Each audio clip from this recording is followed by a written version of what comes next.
This is Becoming Undone.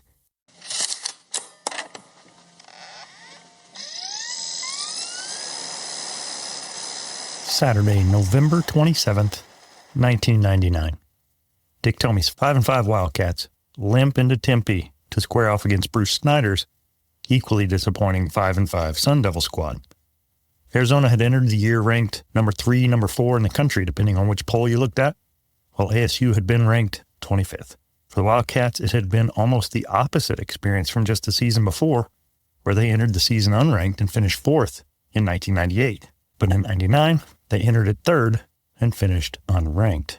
My first year in Tucson in 98 had been spectacular.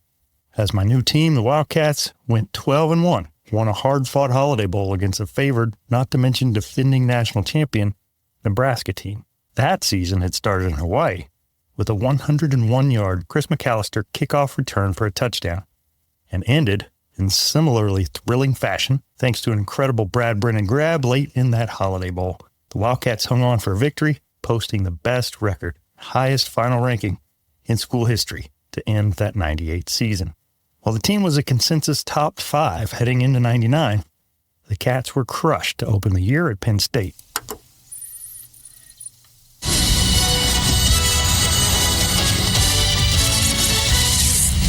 It's the 10th annual Pigskin Classic presented by the Principal Financial Group, and what a way to start the year. Number 3, Arizona, against the number 4 Nittany Lions of Penn State.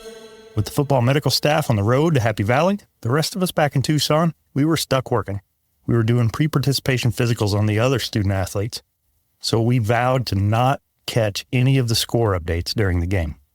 We had decided that instead, we would DVR the game. Let me explain that one a bit. That's a post-VCR reference for the old-timers among us, and it's sort of a build-your-own Netflix on-demand kind of situation for those of you that are younger and have never heard of a DVR. Anyway, we recorded the game. That's the point. Once we wrapped up the physicals, we converged on head football athletic trainer Maggie LaCambra's house to hang out, eat together, and watch the game, celebrating our victory. Unfortunately for us, there wasn't much cause for celebrating. Jenkins incomplete. It's all over. All Penn State. The Nittany Lions dominate. Joe Paterno wins number 308 of his illustrious career. Final score, 41-7 Penn State. We got absolutely donkey stomped, 41-7. The team never really seemed to recover, and we underperformed all year. When we finally got to the Territorial Cup at 5-5, a bowl berth was on the line. The winner would be going to Hawaii in December for the Aloha Bowl, rivalry game. Territorial Cup on the line. Winning season on the line. Bowl berth on the line. The stakes were high. They got even higher for me personally when Maggie asked if my wife Christy and I would be willing to go to Hawaii if the team won. Why, yes, Maggie. Yes, we very much would like to head to Hawaii for free for a trip to the bowl game at Christmas time. So while at this time I was actually assigned to gymnastics, that bowl game trip over Christmas was a potential reward from a mentor I cherished, and it was a seal of approval from her that I valued deeply. All we had to do was win. The team seemed poised for victory. Maggie let me help out during that week of practice and work the game in Tempe too. It was Thanksgiving week, and I got to spend that whole week working alongside my friend and fellow GA, Aaron Barnett, trying to help out as best I could. Football had been his assigned sport since we both arrived in Tucson in 98 while I worked gymnastics, and I was happy to get to see how his day-to-day differed from mine. Plus, he's an absolute blast to be around, so we enjoyed a rare week working together. All week of practice, it seemed like a foregone conclusion to me that we would win. Of course, we're going to win. At walkthrough the night before at Sun Devil Stadium, Coach Tomey downplayed the Sun Devils' successes.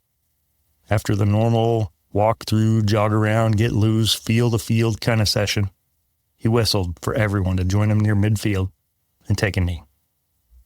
With all the players looking on, staff looking on, he stood there silently for what in my mind felt like minutes, just looking around at the signage in Sun Devil Stadium. Finally, he broke the silence. "This is the biggest damn myth in college football right here, gentlemen," he said. "It's a myth." So what if they played in an NFL stadium, at least at the time? So what if they were featured prominently in movies like Jerry Maguire? I'm from Arizona, Jerry.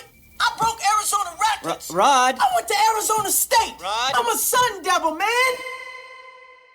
So what if they had played in 2 Rose Bowls to Arizona's 0? In the team's mind, we had a better team and the better record over the past 2 seasons. Of course we would head to Hawaii. All we had to do was win. That morning, one of our undergrad athletic training student workers, Chris, had showed up for breakfast sick. He was pale. He couldn't eat. He was trying to tough it out, soldier on. He did what he needed to do and assisted with all the hotel typical pregame routine, as usual, the best he could. We headed to the stadium and continued, and by kickoff, he looked like death warmed over. Our team doc, Dr. Porter, gave him something to help calm his stomach, but a quick glance in his direction was all it took to see that he had some serious upper GI stuff going on, and it looked like he was going to spew at any moment.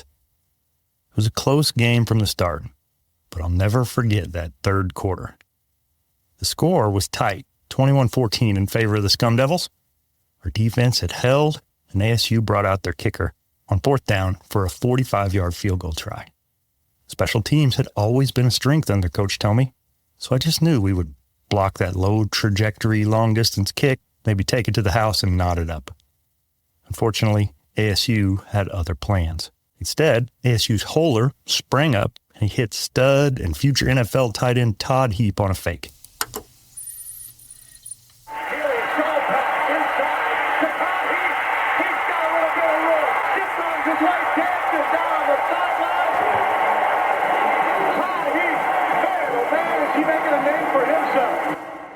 Heap took it to the house for a 28-yard score. In disgust, I spun around, after obviously surveying the field, make sure everybody was good. But I saw poor Chris doubled over the trash can on our sideline. And as if on cue, seeing that heartbreaking trick play TD, Chris was involuntarily letting loose of whatever remained in the unpleasant confines of his stomach in grandiose fashion in front of 60,000 plus fans. And at the very least, one ESPN television camera. ASU went on to coast to a comfortable 42-27 victory, and they punched their ticket to the Aloha Bowl in our stead. With it, my hopes of taking my bride to Hawaii for Christmas for free were dashed. After we packed everything up, we headed south to Tucson, and Maggie treated the whole medical staff to dinner at, appropriately enough, a place called Rock Bottom Restaurant.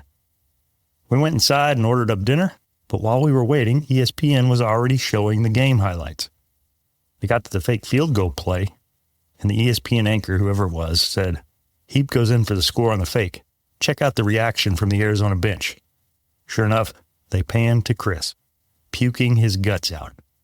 Then they show ASU's other scores, with, you guessed it, a quick cutaway to Chris puking after each one.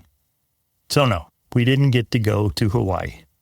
But I can say that I worked with at least one person who hated ASU so much, he actually hurled after they scored. And after the loss to ASU, we hit rock bottom. Sadly, I never did get to enjoy bowl week with the Wildcats, or any other team for that matter. But I'll cherish the memories anyhow. It was a gut punch, literally in poor Chris's case. We built our hopes all week and watched them slip away in just a few crushing plays. Little did I know it at the time, that disappointment would feel all too familiar just a year later. It was like the program was stuck in some deja vu nightmare. Both teams 5-5. Both teams needing a win to secure a winning season, claim a bowl berth. Sadly, Arizona on the losing end, both times. We were so close to punching our ticket, yet somehow always an arm's length away. But if there was one constant anchor through all that chaos, wins, losses, heartbreak, sideline vomit, the Sun Devils, it was Coach Tomey.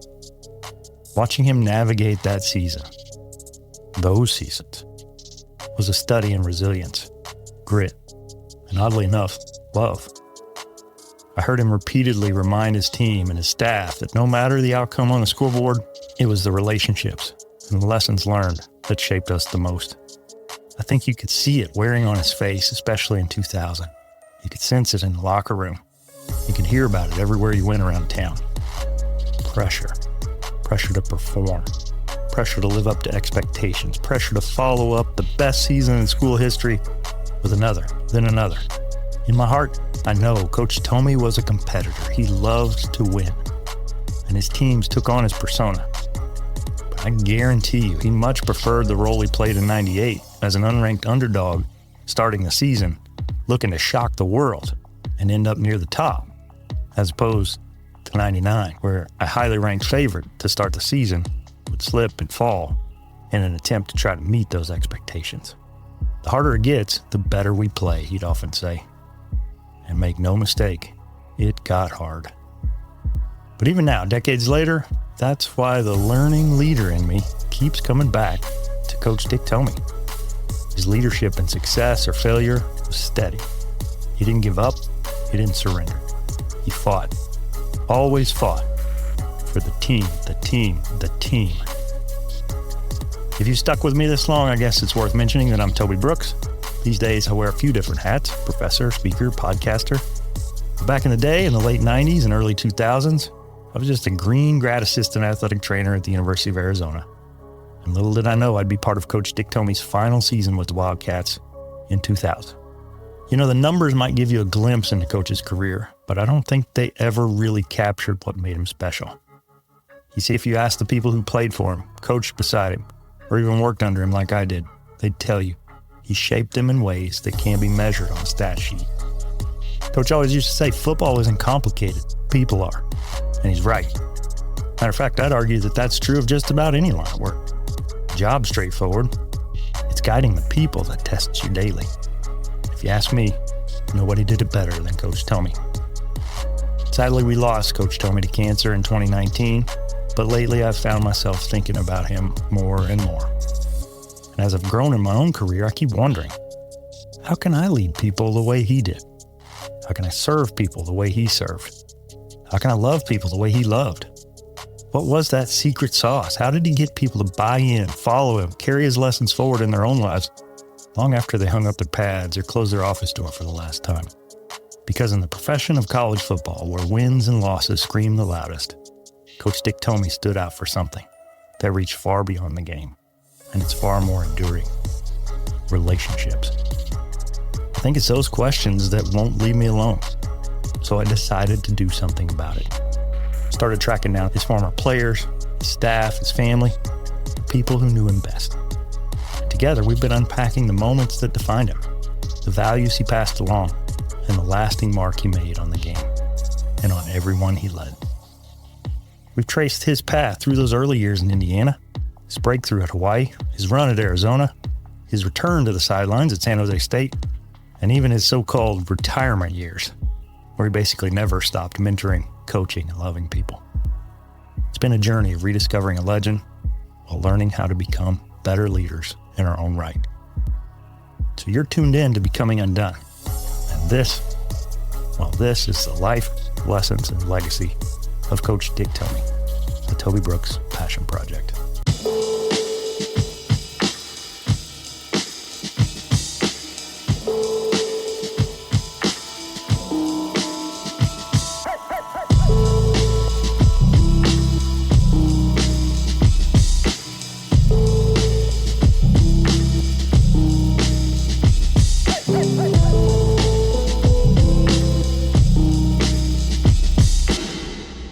Super excited about tonight's guest. Joining me is Coach Rip Scherer from his early days on Dick Tomey's first head coach staff at the University of Hawaii to Arizona, and he's gone on and done some great things. Rip's seen it all. So, Coach Scherer, thanks and welcome to the show. Well, it's a pleasure to be here, Toby. As I said to you earlier, the chance to talk about Dick Tomey it's a no-brainer. It's exciting for me. Yeah. Well, I'm really excited because you were there when he set foot on Hawaiian soil as a head coach for the first time in his career. You also crossed paths again in the U of A years. So we're going to dig into all of that. Let's start at the beginning, though. You were at Hawaii, part of Larry Price's staff, and this new guy comes in, late 70s, and he brings a couple of folks with him. Talk to us a little bit about that transition and what it meant for you personally as a young coach. Well, interestingly enough, I was hired by Larry Price in February of 1977, Dick's first year. So I never coached a game with Larry Price. I was there. I was on a recruiting trip I was actually in Pittsburgh, which is my home. And I get a phone call that Larry resigned. And so obviously it created a lot of turmoil in a lot of people's lives. I flew back.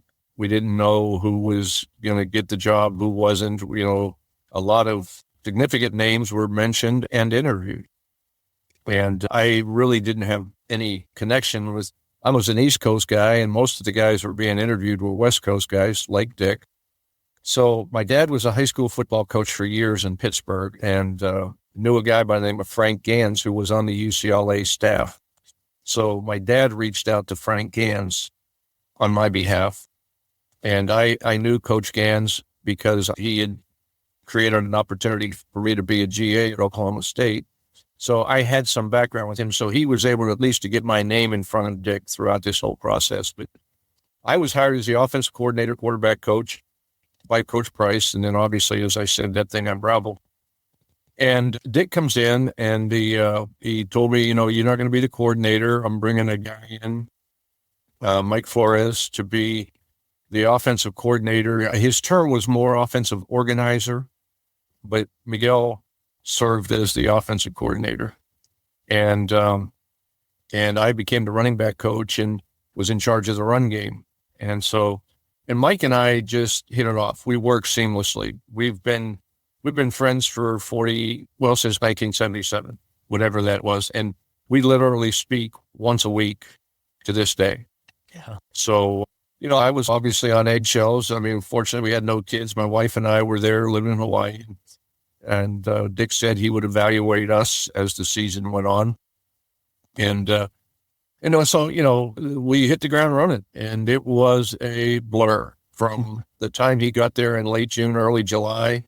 I think we brought in 25 to 30% of the roster chain turned over. And that was before the days of obviously the transfer portal and everything else. So it was chaotic, and trying to keep good players there. And Dick, because of his connections, significantly upgraded the personnel on the team. And he was a recruiting mastermind from that point on. So it was an interesting time frame. Yeah. And I pointed this out in the episode with Mike and mentioned a lot of staffs. First of all, you've been a part of these types of transitions on both ends. And knowing that a staff is partially staying behind and some new blood coming in, that's kind of a recipe for disaster for a lot of places. And it really takes a special leader to knit those together. Was there anything specific about Coach Tomey with the two folks he brought in and with the existing staff that he did to cement you together as a cohesive unit as opposed to Larry's guys versus his guys? Well, just his aura and his personality, he wasn't going to tolerate anything but cohesiveness and camaraderie and working together. And he made it known from the very get-go. Actually, ironically, Bob Wagner was in the same situation I was in. He eventually became the head coach at the UH, as you know. But Bob and I were kind of the in-between new guys. But Dick just, in our staff meetings, was just constantly preaching team. His Bo Schembechler background came out, and always talking about the team. And no individual, no coach, nobody was more important than the team. Yeah. And so that became very obvious that if you weren't going to get on board with that, you weren't going to be around very long. Right. And so Bob Burke came in, and Mike, and they were both good guys. They blended in. They didn't come in like, hey, we're the good guys now and you guys are the bad guys. And Dick treated everybody the same. And really, it was pretty seamless. I'm surprised we could get out of the huddle, but we managed to put together a respectable year that first year. Yeah. And I've backpedaled a little bit. Like in episode 1, I talked about how Coach Tomey wasn't known necessarily for signing 5-star guys, but that was really more of a reflection of where he was. He wasn't at an Alabama. He wasn't at a Texas. he was recruiting team guys who he could mold into what he wanted. And repeatedly, I've had several interviews where people talk about how he was the best recruiter that someone had been around. He could make connections and that human side. So I'm curious, your first few years there on the island working with Hawaii, what did you take away from recruiting as a part of his staff? Well, recruiting was the lifeblood of the program, and Dick made sure that you were aware of that every day. We met on recruiting, some phase of recruiting every day, and most Thursdays we would have an intensive recruiting meeting.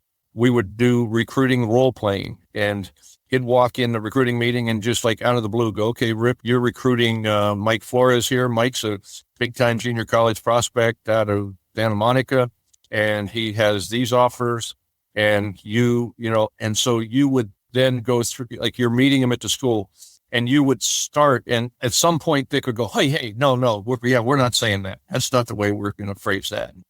So Dick was really unique. I took meticulous notes in those recruiting meetings that I referred to literally 30 years later. I would go back before recruiting every year and look at my UH recruiting notes. He was just big on, you want to be different. He was like, he would not allow you to meet with a prospect in the coach's office, which is 99% of the time where you coaches would meet with prospects. But he wanted you to take him someplace different, and little tiny things like, hey, walk me to your favorite place on your school campus. And then it might be sitting on top of the stadium at the top row. And you'd sit up there and recruit and talk to the guy. And it wasn't, it was all relationship based. Vic would be nuts in today's world of the NIL and, that's chased so many good coaches out because it was all relationship based and get to know the significant people in his life. And if Coach Tomey came in to visit that kid in the school later in the year, he might say to him, hey, take me where you met with Coach Scherer. Well, we met here in the coach's office, you were in trouble. And that happened to me one time. The kid said, well, I think we met. And I go, no. Remember, we met him because I didn't want to get chewed out in the road on the way out of the school. But it was just all about being different. Dick would walk into a home visit and, as I heard Mike allude to, but like literally plop down on the floor. Everybody's kind of finding a place on the couch and the chairs to sit. And Dick would plop on the floor and start his talking to, never addressing the prospect initially. I mean, the mom, the dad, the little sister, petting the dog, whatever it was, but kind of gaining the confidence of this family that I can entrust my son to this group of men. And it's not about what they can do for him on the field. It's what they'll do for him academically, personal growth wise, those types of things. Yeah, I think those are certainly valuable lessons. And so you leave UH and head to Virginia, Alabama. You got to make some other stops, and then your path cross again, and you head back to Arizona once Coach Tomey heads that way. So talk me through how that transition came about. What was that conversation like when he called to talk to you about the job? Well, so real quick, I went to Virginia, and then while I was at Virginia, after the first year, I actually got hired by a guy named Bo Ryan, who took the head job at LSU. And I was with Bo for 6 weeks, and Bo was killed in a plane crash, private plane crash. And I was not retained by the new head coach that came in. And Dick Tomey on his own called Bill Curry, who just had gotten the head job at Georgia Tech. And then Dick calls me and says, hey, I've talked to Bill Curry at Georgia Tech. He's looking to hire a quarterback coach. I think he wants to talk to you. So he connected, unbeknownst to me. I didn't ask him to do that, but he had met Bill Curry at the Pro Bowl in Hawaii back then.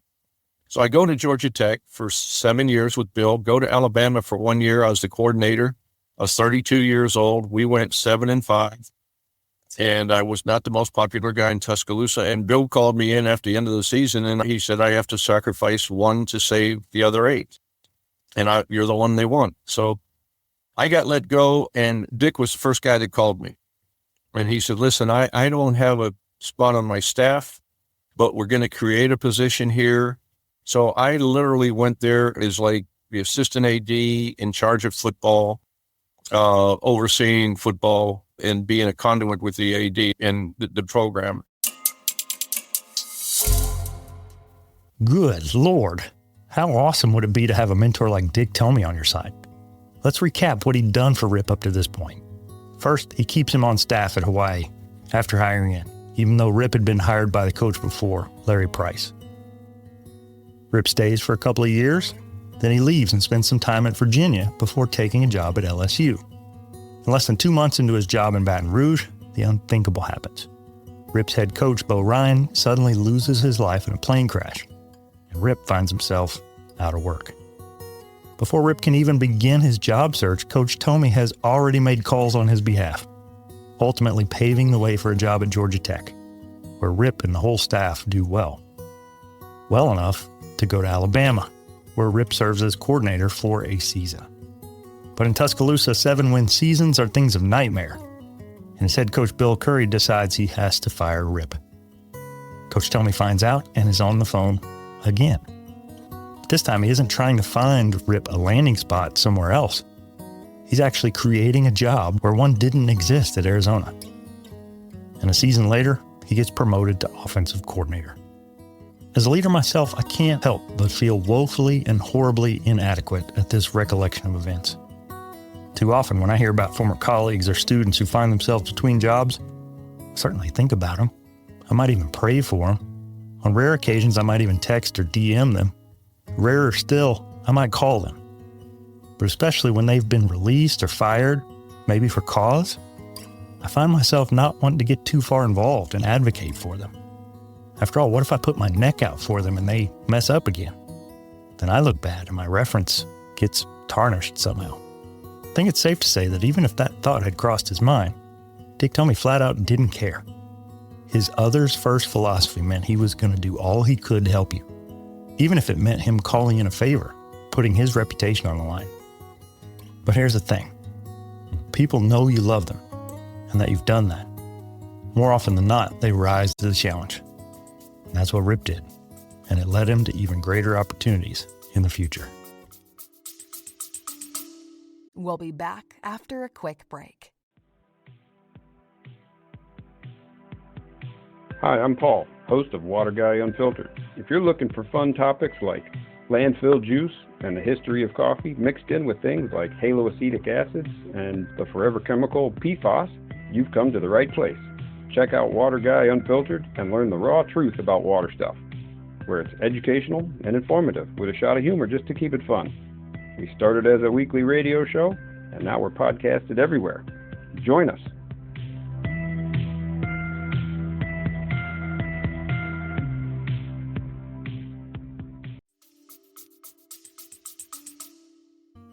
And then I sat in all the meetings. I went to training camp. I learned the offense and would sit in the press box during games and help out a little bit with the coordinator. And at the end of the season, Dick decided to make a change of what we were doing offensively. We were very much a option team, and he wanted to incorporate more of a passing game into that. So he made me the coordinator. And I was there for 2 more seasons as a coordinator. We actually rented a house in Tucson because I didn't know how long I would be there. And then sure enough, we finally bought a house, moved in June. And at the end of that season, I got the head job at JMU. Mm-hmm. Again, through Dick's calling the president and the AD on my behalf. Dick and Joe Paterno actually were the 2 big drivers behind that. It was a great experience. I was at the beginning of the Desert Storm era. All those guys were recruited as I was leaving. But you could see it building in that direction, and you could see where it was heading and what he built there. I love the selflessness illustrated there. You're not even a member of his staff, and he's calling and advocating for you for jobs. And then you are a member of his staff, and he's advocating for you for head positions, recognizing that he's not gaining anything out of it. If anything, it's making life harder for him because things are rolling, and now he's having to fill holes in his staff. Dick was the most selfless guy. We would have staff retreats at the U of A, and we would have alums give us houses, big houses up in Mount Lemmon. You're familiar with that area, I know. But it was amazing because Dick would put the graduate assistants in the master bedrooms, in the biggest bedrooms, in the nicest rooms. And so the further up you were on the structure, the lesser your quarters were. I mean, Dick would sleep on the couch. What? Dick would sleep on the couch, and he had GAs staying in the master bedrooms. He was unbelievable like that. We went on a recruiting trip. We were recruiting a quarterback in Florida. He and I were in Fort Lauderdale, and we get to the hotel, and with Dick, you didn't get two separate rooms. You stayed in the same room with Dick. So I was an old school guy, and that time you had to call and get an iron, and I'm ironing my shirt, and I'm getting my sport coat ready. And Vic's sitting there on the bed, and he had rolled his sport coat up like a towel and just kind of shook it out. And he said, there's a quarterback that ended up going to Notre Dame. And he said, we haven't met this guy yet. He goes, I said, no. He goes, you're going to look a lot more like a head coach than I am. He goes, why don't we tell him you're the head coach? And I just said, no. Dick, he was, tongue in cheek. But he was self-deprecating, but the flip side of it was he was as intense and competitive as you could ever imagine. Yeah, and I think that's what's come out in so many of these interviews is he is really a study in extremes that on paper don't really match. How can you be such a fierce competitor and expect so much out of people, but yet be so beloved by them? Ordinarily, that's a tyrant, right? That's a person no one wants to play for. But that wasn't him at all. It was just the opposite. This is a guy that people would go to war for and would do anything for because they knew he cared so much. Well, the adage of they don't care what you know until they know that you care, something I learned from my dad, actually, but Dick carried that all the time. And our first game at UH as a staff, I think, was against Colorado State. And Mike and I were both in the press box, and Mike Flores. And Mike was basically calling the passing game, and I would call the run game. And Dick was the best guy to work for, except on Saturdays. Saturday, he literally, when I was at Arizona, he would get on the phone before the game and go, "Hey guys, I apologize for what I'm going to say in the next 3.5 hours." And I've only been with the guy like 6 weeks, and we're in this game, and he's questioning every call. Like, why are we calling that? Why did we do that? That only made 2 years. And I lost it. I go, would you shut the hell up? And then Mike and I look at each other, and I go, oh shit, I'm done. I'm done. My career is over. And Dick he calls the manager over and goes, hey, take this headset. I'm screwing those guys up upstairs. He took the headset off and walked away. And after the game, we didn't win, I don't believe. I think we lost. But I was sheepishly walking into the locker room, and Dick's like, hey, guys, and he would capture a moment. He goes, we're in the coach's locker room. He goes, hey, I'm bugging those guys upstairs, and, I don't know. And then Rip just tells me to shut the hell up. And you know what? He told me exactly what he thought, and I needed to do that. And I was like, oh, my God. I thought I was going to get Rip fired, whatever. So, he was unique, and he and I would get into it at Arizona. I was a little bit more established, and we would get into it on game day, like two little kids arguing, and he never held it against us. He never held it against you. Right. Well, I think that's another thing that's come up is there's a personality behind it. He's not just looking for getting the W at any cost. He's looking to build relationships, pour into people. Beyond the X's and O's, what personal or professional lessons do you feel like you walked away from Coach Tomey having learned? Well, you use the term, and it's said so much as it applies to Dick, but it is relationship. It's relationship based. He didn't just know your wife's name. He knew her background. He knew her interest. You'd go over their house on recruiting weekends.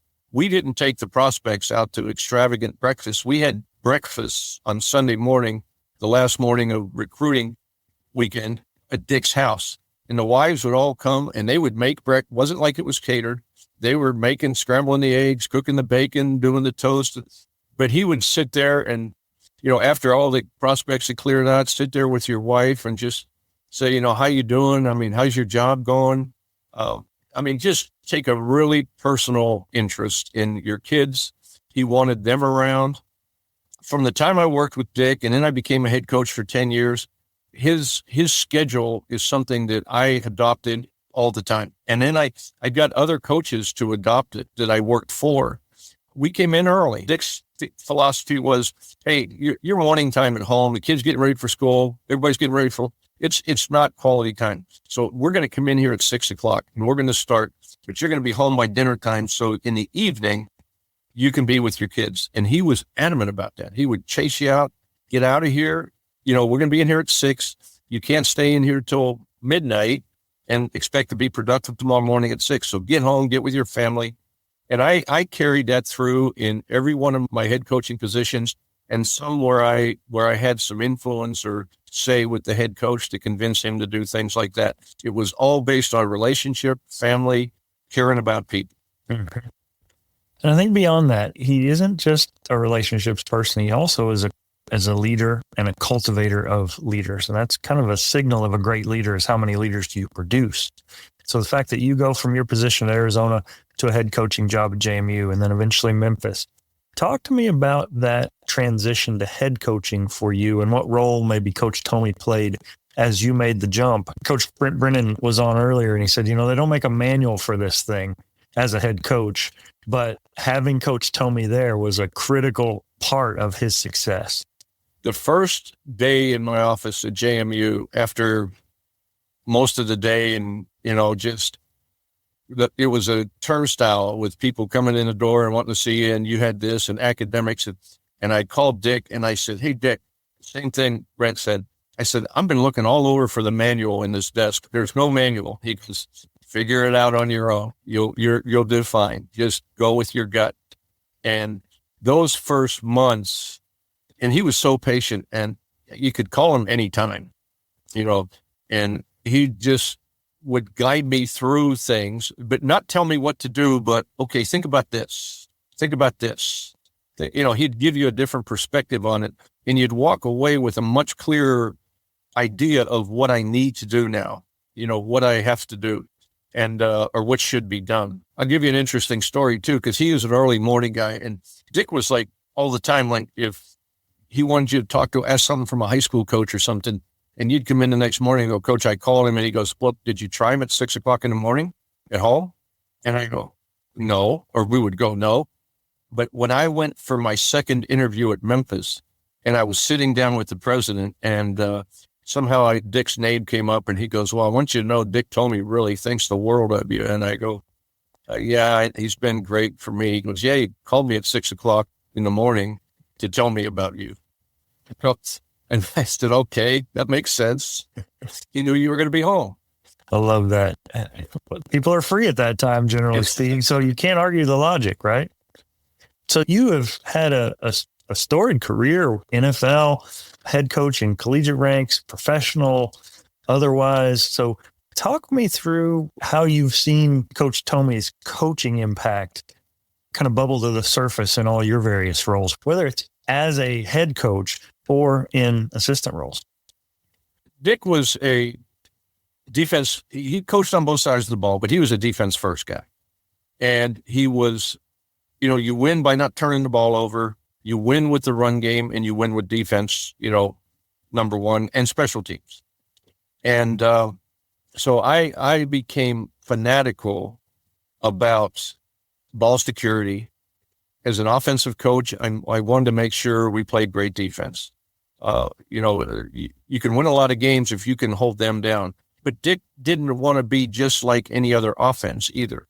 So that's why when he went to Arizona, actually, I was at Georgia Tech heading to Alabama. He was at Hawaii heading to Arizona.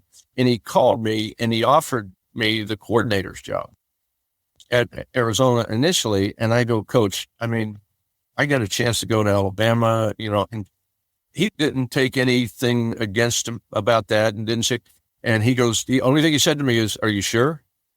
And he knew the climate in Alabama, and I was an outsider. And sure enough, a year later, he's bailing me out. Mm-hmm. But I think his style of coaching philosophically in today's game would still be current, because you would play great defense. You would be different on offense. He didn't want to do line up back in that day, just line up in the I formation and run toss sweep and run. We had to be creative and innovative and use formations and motions and shifts. And then when he went to Arizona, he started incorporating the option offense, and it was Ben Griffith was the offensive coordinator, and it was the flex bone type things, because his thought was they can't defend that in the Pac-12, Pac-10 or Pac-8 at that time, whatever it was, because they don't see it. So I would say in today's climate, he would be the same with special teams and offense. And the other thing that I learned from him as a head coach and I took with me is special teams is an offensive, it's a offensive weapon. You don't just kick the ball and cover. You find ways to get an extra possession. You have an onside kicks, you have fake punts, you have fake field goals, and not just have them, but use them and call them. And the other thing I learned from him as a head coach is it's easy to have those things, but when it comes time to call them in a game, you start getting a little tight and you go, oh, and you talk yourself out of it. So what he would do, and I learned this from him, and I would do this with my teams, he would say, hey, listen, second time we kick off, we're using this fake onside kick. So now here you are, you can't back down. We're kicking off the second time. The players are going, Coach, you said we're going to go onside kick, and we did. And most of the time we were successful, but you put it out there, or we're going to fake the punt. The second time we punt, we're faking this. So the first time we kick a field goal, we're doing this.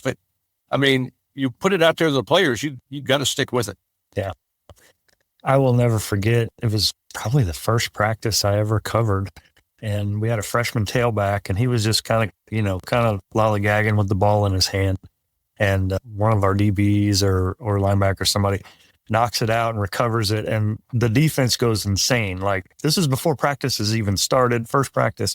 And, the tailback's like, what just happened? Well, that was a thing that happened all season, ball hawks. And if the offensive player turned it over, he had to do up downs, and the defense celebrated. And I've not been around a team before or since that so celebrated a defensive takeaway or offense securing the ball. Because likewise, if a defender tried to rip the ball out and the running back would hold it tight, the offense would celebrate that they didn't turn it over. And it was just a cultural thing that one possession could make the difference between a win and a loss. And that was from minute zero of our season. It's a deep cultural thing with him and highly ingrained in me. Right now I'm working as an analyst at UAB with Trent Dilfer, who I coached at the Browns years ago. And, we had to, in front of the staff, just kind of give our opinions of where we need. And I said, listen, I know you guys all think we teach ball security. We're not anywhere close. I mean, we have to be maniacal, fanatical, because that's what Dick was. I mean, if you had the ball in your hand, it doesn't matter if you were in a rep or just standing there, it had to be held high and tight to your, and either it was in your hand like that or you gave it to the manager. But if you couldn't just stand there with a ball in your hand. And it just creates an awareness throughout the team. And that's why Dick's teams were so good taking the ball away, but so good not turning it over. I've seen undergraduate student managers who would secure the ball because they knew that the defense was going to try to strip it out. If somebody threw me a ball, I'd be sitting there like this. I don't even want to get yelled at. Absolutely. Well, looking back, how do you think Coach Tomey's coaching style and philosophy has impacted the broader football community? We kind of alluded to this, but what's his lasting legacy on the game of football? I think it's the fact, I think when Dick first started out in Hawaii, before the success followed his philosophy, he was kind of a little bit of an outlier. Everybody's like, this guy's a little quirky. And he wasn't afraid to express his opinions about things like that. But the more success he had is he built the UH program and then went to U of A, and then that success started. He became, I believe, one of the more highly respected coaches in the business. And it was, people started to see the value of, hey, this is more than just football. This is relationship based. And going back to what I said earlier, if they know that you care about them and you spend time getting to know their family and getting to know their, what makes them tick and know what they're doing academically, they're going to play better for you and play harder and give you just a little bit more and give you a little bit of an edge. And I think that those of us that worked with him or for him and those that got to know him in the coaching community saw the value in that, hey, this guy's a little bit out there with this stuff, but look at the results he's getting. Dick would not, in today's world, there would be, I'm sure there would be players leaving his team, transferring in the but not very many, because that relationship, whether it could offset some of the big NIL money, I'm not sure, but that relationship based thinking was so strong, but kept it, even the bottom of the roster, they felt engaged. They felt part of it. They were important. They had a voice. Yeah. And he wanted players to have an open relationship with their coaches. You come in here and tell your coach what you're thinking. Tell him exactly what you're thinking. He's going to tell you what, he's going to be honest with you, but you be honest with him. And that honesty and that credibility that you built with your players, I think it went eons. It created such an impact on the field, on game day, on the practice field. It had a lot to do with coaches' success. Yeah. So I was at Texas Tech for a while, and I've seen, interestingly, some parallels between Mike Leach and Coach Tomey in that they weren't at the most heavily resourced school in their conference. So they had to do things differently. They had to recruit differently and switch things up. And also with both of them, they're right at the cusp. They're just shy of that 600 winning percentage to make it into the College Football Hall of Fame. But if you look at the schools that Coach Tomey took over and what he inherited, it really seems unfair that he isn't eligible because he's at a San Jose State or at a UH or even an Arizona, where maybe the tradition isn't, the expectation isn't win 9-10 games a year. It's get bowl eligible, and we've had a good year. What are your thoughts on the fact that Coach Tomey's career falls short of College Football Hall of Fame status? I think he's in my Hall of Fame. I think that it's a great injustice because, as you said, what he has taken over, when he took over at the U of A, when he took over at the UH was a mess. I think we went 5-6 that first year. We didn't have a chance. People wouldn't give us a chance to win a game. San Jose, when they were way down before Dick got him turned around, and obviously Brent and John followed, years later. But I think it's an injustice, and there should be consideration for some subjectivity of where was this, what were the circumstances, because he's truly, to me, one of the very best coaches that ever put a whistle around his neck. Yeah, absolutely. Well, I appreciate your time. I've got one last one here as we wrap up. If you had a chance to sit down with Coach Tomey today and have one last conversation with him, what would you say and why? First of all, I'd say thank you. Get emotional here. Dick, I was fortunate. I started my coaching career out at Penn State with Coach Paterno, who I knew since I was 5 years old. Good friend of my dad's. Bill Curry, amazing guy. But Dick probably had the single biggest impact on my career of all those guys. But collectively, they did, too. In terms of the things that I learned from him about just being a head coach, building a program, being a coach, not even a head coach, being a coach, developing players, developing relationships, building a staff, developing a staff. But when I say thank you, my career would not be anywhere near it was if it weren't for Dick. I mean, he kept me on at the UH when he didn't have to. I mean, maybe he had to. After our first year, I was literally riding with him to go see a recruit. Keith Iowan played at Kamehameha High School, big-time prospect in the island. And we got him. And it was a big big thing. And we're riding to go see him right before the signing date. He said, what are you, Michelle? Are you going to look at buying anything? And I was like, well, Coach, I don't even know if I'm going to be here next year, because we were on like a probationary status. And he goes, oh yeah, you're fine. You're part of the permanent staff. And I was going, well, I wish at some point you would have told me this. But he, at every turn, every opportunity I had, there is some way, shape, or form it connected back to Dick.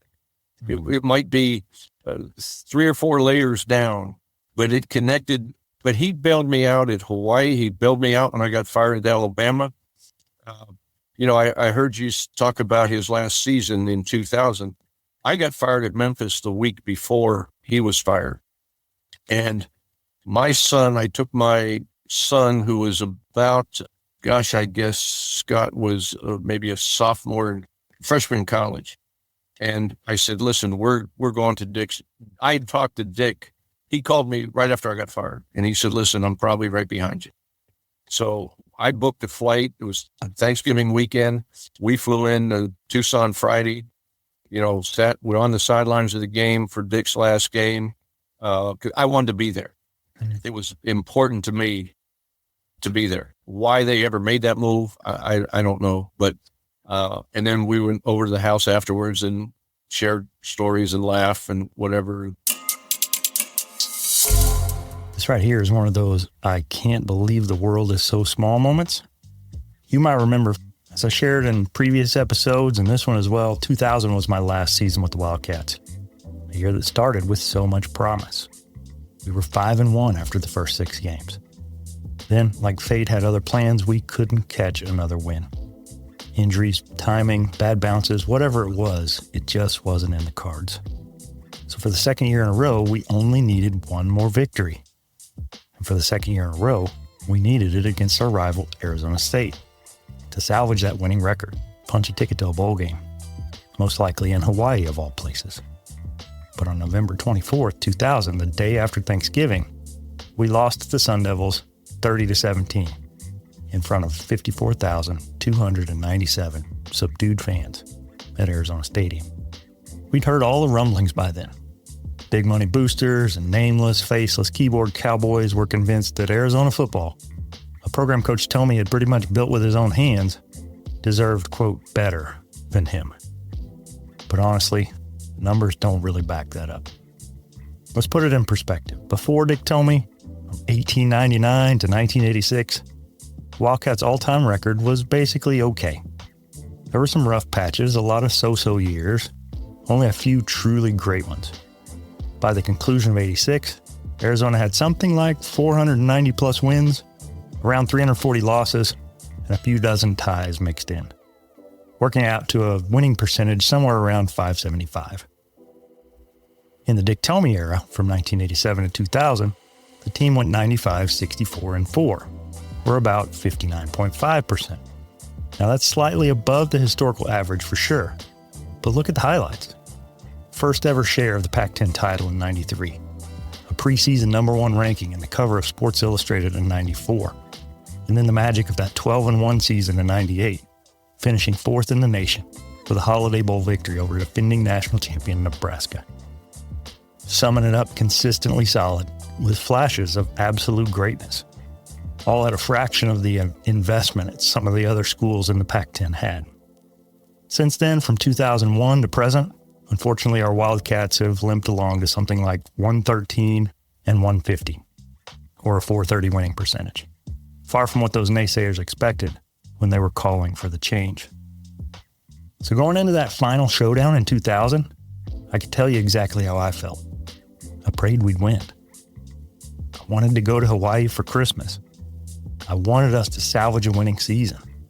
But mostly, I wanted another shot. I knew just how tantalizingly close we'd been to another great year, and I was sure if we had it to do over, everything would be different. Most of all, I wanted Coach Tomey to stay, and for the team, my second family, to stick together. I don't remember a whole lot about the game itself.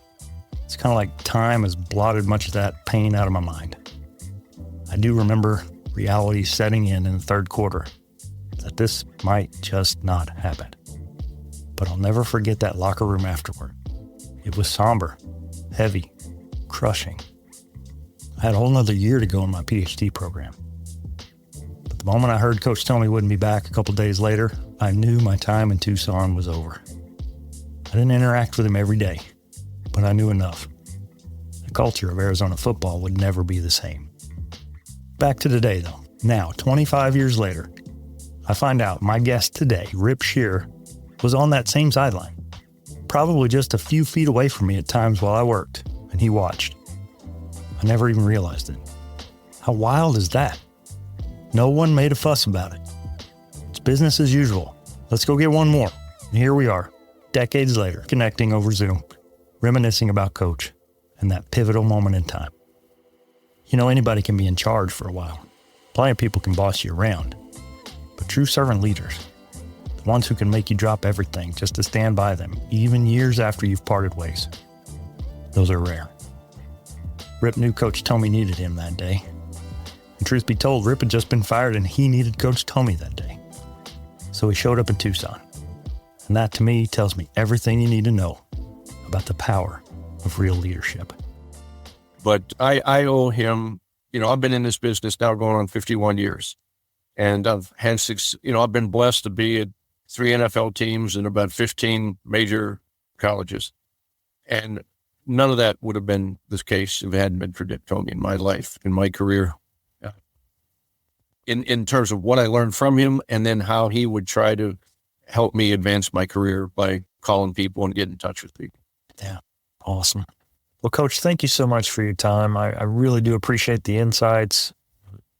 I know Coach Tomey meant so much to so many, and it's been a real pleasure to connect with people that I didn't even know about before. I had a list of people I knew I wanted to talk to, and then Mike comes out of the woodwork and he suggests you. So it just shows me that his reach, I knew it was extensive before, but it extends, decades and generations, and it really was tremendous, the impact that he could have with people. You don't have enough podcasts available to get everybody on that would want to talk to you about Dick Tomey. When Mike was going on, he said, "Hey, I'm going to give Toby your information." And then when you reached out to me almost the next day, I said, to talk about Dick Tomey, it's, it's so easy. And I owe him so much. So yes, awesome. Thank you. Thank you for including me. Well, thank you. My name is Rip Scherer, and I've had the pleasure of being on Becoming Undone. Hearing Coach Scherer take us behind the scenes with Dick Tomey felt like unlocking a whole new level of insight into the man. Sure, we all know about Coach's intensity and his knack for finding diamonds in the rough, but Rip really made it clear just how relentless and selfless Coach Tomey was when it came to supporting others. Couldn't help but smile at the stories about Dick sleeping on the couch so a grad assistant could have the best room, or those famous 6 a.m. phone calls he'd make to help someone land a new gig. To me, that's the essence of true leadership.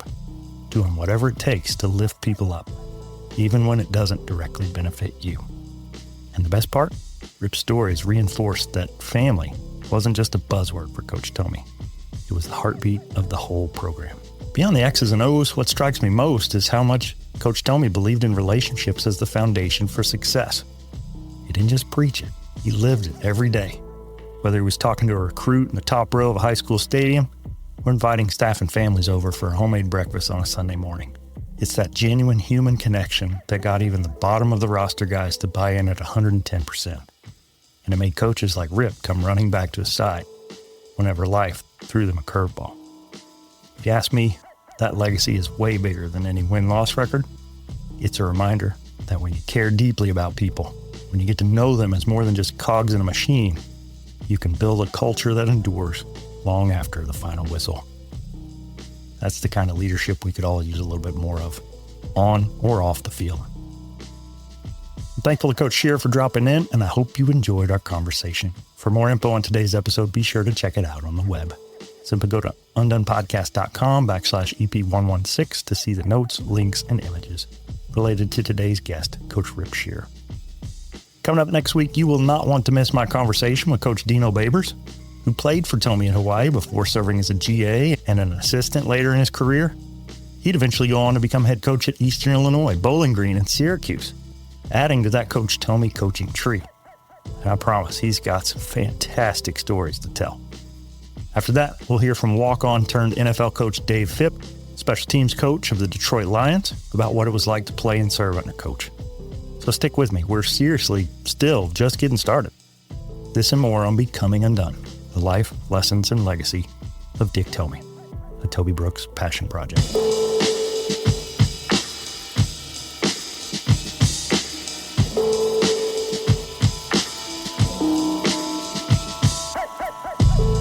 Becoming Undone is a Night Trap creative production written and produced by me, Toby Brooks.